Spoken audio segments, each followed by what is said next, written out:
Transformers96 here with another review. This time we have the Marvel Legends Spider-Man Wave Infinite Series Hobgoblin Build-A-Figure series. So yeah, going over the package, really am a fan of this package style. I think it is quite nice. You get a nice picture of the figure in the back as well as the other in the wave. I was able to pick them all up at once at Toys R Us. They had them marked up to $22 a piece, but then they also had them on sale for buy one get one 40% off. So when all was said and done, with tax, I paid about $19.30 for each one, when with tax on regular retail they should have been about $22. So pretty happy with that price, and definitely happy to get them all.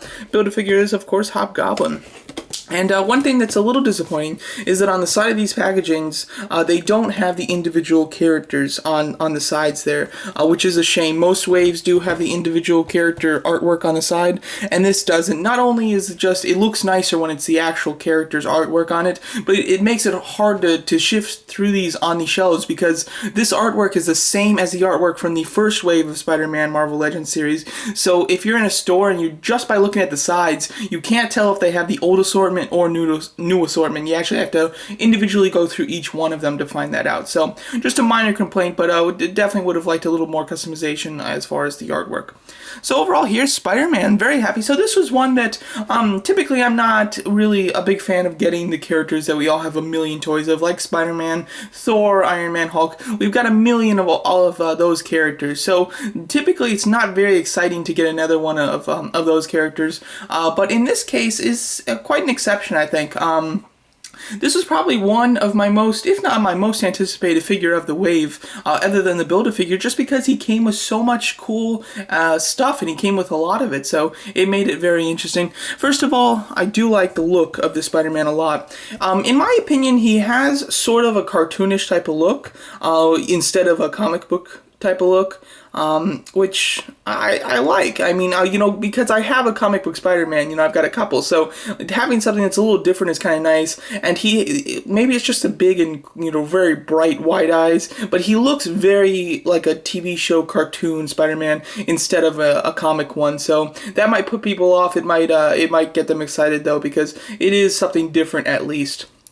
Overall, Sculpt is quite nice, like I said, has a bit of a cartoonish look, and maybe that's just because it doesn't really have any shading in it or anything. Paint-wise, it is just a bright red, a bright blue, and then there's black and black highlights, and then there's white in the eyes. There's no shading in the red or black or blue or anything like that. No shading whatsoever. So I think that the clean look of the paint with no shading or depth in it gives it that cartoonish type of look. So that can be looked at as a positive or negative. I kind of like the look of it, so I kind of see it more as a positive than a negative, I must say.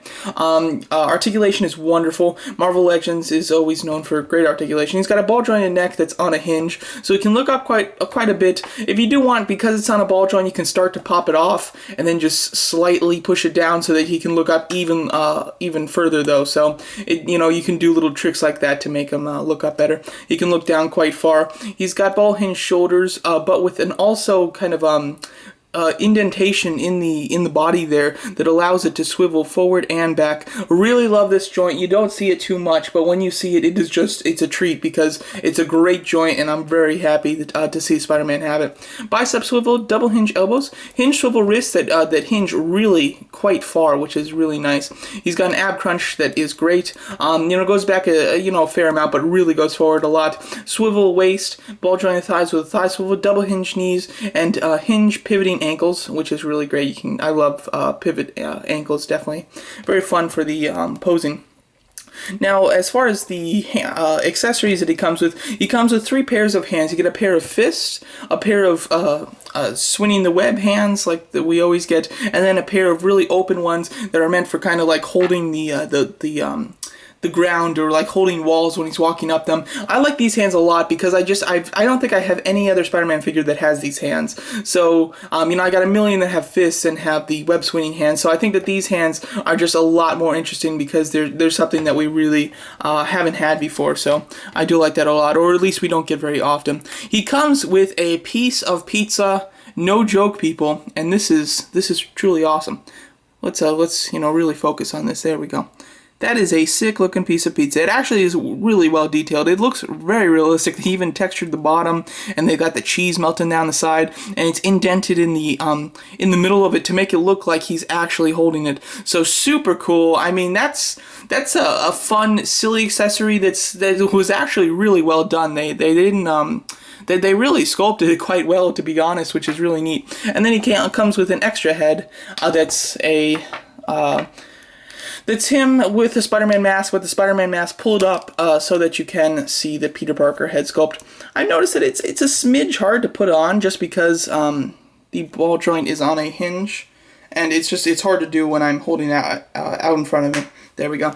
If I can just get it closer to myself, then it becomes much easier. As you can see, looking really cool there, though. Definitely. I guess they gave it to us because he has a piece of pizza, you know, so it would make sense that he'd need to need the mask up a bit to actually eat the pizza. Very neat. I mean, this is what I classify as a very fun figure. Really just a lot of stuff you can do with it. Some superb articulation. Marvel Legends always has great articulation, but especially with their Spider-Man figures, they do a great job in articulating them, so I'm very happy about that. Now, like I said, he does have a bit of a cartoon show type of look, and if that's something that you kind of find interesting and that you don't have, so it's kind of neat to get, then that's great for you. If you're really just looking for straight up comic book looks, then this might not be great. Now, him standing with a bunch of other comic book figures, he looks fine. He doesn't look out of place. It's just when you look at him by himself, he really has more of a TV show look instead of a comic book look. And that might just be a personal thing as well. Maybe people won't see it that way either. But I really think that the lack of shading gives him that very clean, just been animated into a show type of look. Overall, a very fun figure. This one's pretty easy to get, whether you're buying it in the first assortment or second assortment of this series. He's packed 2 per case. In the first assortment, there's also 2 Anti-Venoms, and in the second assortment, there's also 2 Spider-Man 1999. So he is going to be very easy to get because, there's double of him than anybody else. So he should be pretty easy to track down, and I would highly recommend this one, even if you're not building the Build-A-Figure. This is a great figure, I must say. Even if you have a bunch of other Spider-Mans, this is just another fun one to have, and definitely one that you're going to have a lot of fun with. So overall, very happy with this. Really quickly, give you a little size comparison. Here he is with the Build-A-Figure. Build-A-Figure is relatively small. Here he is with Spider-Man 1999, and throw in, I believe her name is Spider-Girl. So yeah, she's quite a bit smaller than him. So I like the fact that she's pretty small. She fits in better with Spider-Man. Overall, a really nice figure, and would highly recommend it. Thanks so much for watching.